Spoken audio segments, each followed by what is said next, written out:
The Prabhupada Connection. Causeless Mercy. 114. Turning to the Beauty of Krishna. By Ajitananda Das. The beauty found in this relative world pales before the beauty of Krishna's perfect form. People are very much enamored by the beauty of this world. The Vedic literature, however, offers us penetrating insight into the actual nature of material beauty. If people would take the time to hear from these revered sources, they would be surprised to learn that what is accepted as beauty within this world is but the pale, illusory reflection of the unlimited spiritual beauty of Lord Krishna, the Supreme Personality of Godhead. Of course, some would disagree with the idea that material beauty is false. The smitten young man sees his sweetheart as the epitome of loveliness. The scholar is moved by the rich imagery in a masterpiece of poetry, and the artist views the pastoral scenery as the handiwork of angels. In each case, the viewer appreciates what he or she perceives to be true beauty. Why, then, is it said to be false? The answer to this question is given in the second chapter of the Bhagavad Gita, where Lord Krishna tells Arjuna, "Those who are seers of the truth have concluded that of the non-existent there is no endurance and of the existent there is no cessation."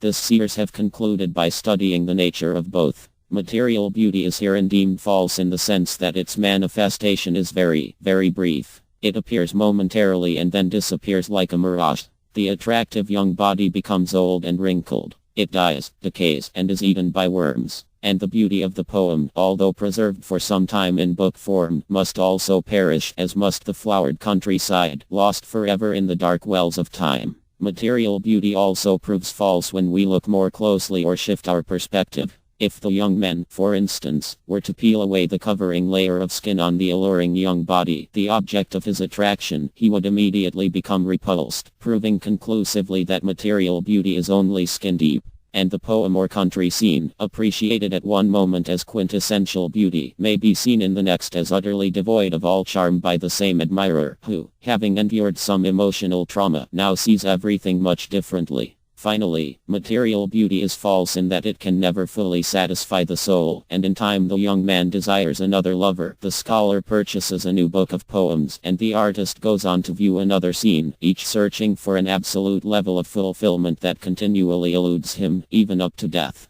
All of these points are mentioned not to invoke a mood of gloom and despair, but rather to illustrate that although our love of beauty is a perfectly natural sentiment, we are looking for it in all the wrong quarters. As a miner carefully studies his maps before prospecting, we also must determine the whereabouts of true beauty if we wish to unearth this valuable treasure. The Vedic literature tells us that the reservoir of beauty is Lord Krishna, the Supreme Personality of Godhead. He is the absolute truth, or the source of everything. The relative beauty found in this world has its origin in him, and ultimately we must turn to him if we wish to realize our desire to know perfect beauty. In the Brahma Samhita, Lord Brahma eloquently describes the transcendental beauty of Lord Krishna. "I worship Govinda Krishna, the primeval Lord, who is adept at playing on his flute, whose blooming eyes are like lotus petals, whose head is bedecked with a peacock's feather, whose figure of beauty is tinged with the hue of blue clouds, and whose unique loveliness is charming millions of cupids." This factual description of Krishna's spiritual beauty is not a whimsical creation of Brahma's imagination.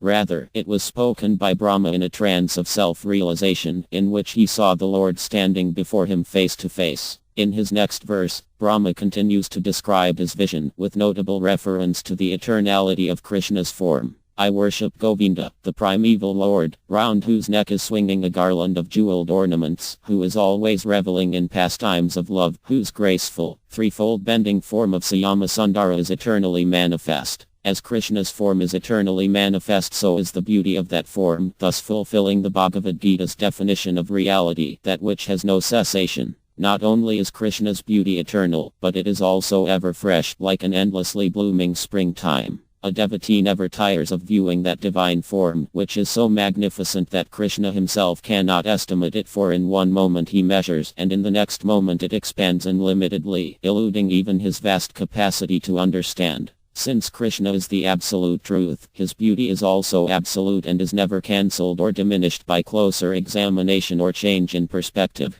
His form is the vessel of pure spiritual energy, eternity, knowledge, and bliss, and it is therefore beautiful through and through. Indeed, it has been compared to the radiant Vaidurya gem, which, although appearing differently according to the play of light upon its numerous colored facets, is extraordinarily beautiful from whichever angle it is viewed. Thus Krishna's beauty is always appreciated by the countless pure devotees who inhabit the spiritual sky, some of whom regularly descend to this material plane to turn our attention back to him. Krishna's absolute nature is also such that anything connected with him, be it his name, form, words, pastimes, or paraphernalia, also exhibits his superlative beauty. In Srila Prabhupada's book Krishna, this remarkable feature of Krishna's personality is apparent in the following statement by a devotee, in which the beauty of the Lord's flute playing is feelingly described. My dear friends, Krishna is so beautiful that the goddess of fortune always remains on his chest and he is always adorned with a golden necklace.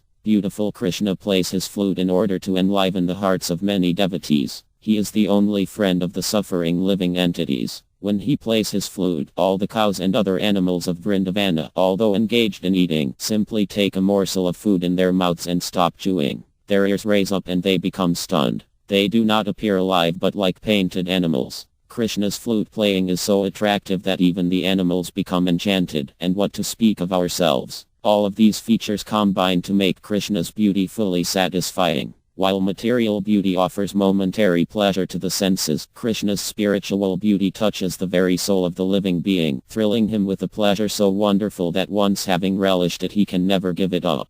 Srila Rupa Goswami has therefore advised, my dear friend, if you still have any desire to enjoy the company of your friends within this material world, then don't look upon the form of Krishna, who is standing on the bank of Kashigata. He is known as Govinda, and his eyes are very enchanting. He is playing upon his flute, and on his head there is a peacock feather. His whole body is illuminated by the moonlight in the sky. The more a devotee appreciates Krishna's beauty, the less he falls for the flickering attractions of this material world. Once, Haridasa Thakura, a great devotee of the Lord, was chanting Hare Krishna alone, absorbed in the beauty of the Lord's holy name. An alluring young prostitute appeared and tried to divert him from his vow of chanting Krishna's names 300,000 times daily. Haridasa's attraction to Krishna's beauty was so deep, however, that he remained unaffected by her advances. Instead, he converted the prostitute into a virtuous devotee greatly attached to the beauty of Krishna. Although descriptions of Krishna's beauty are fascinating, we may rightfully wonder how we can overcome our own attraction to the world's enticements and achieve the coveted vision of Krishna's spiritual beauty. We can begin by remembering that even the flickering beauty of this world has its origin in Krishna.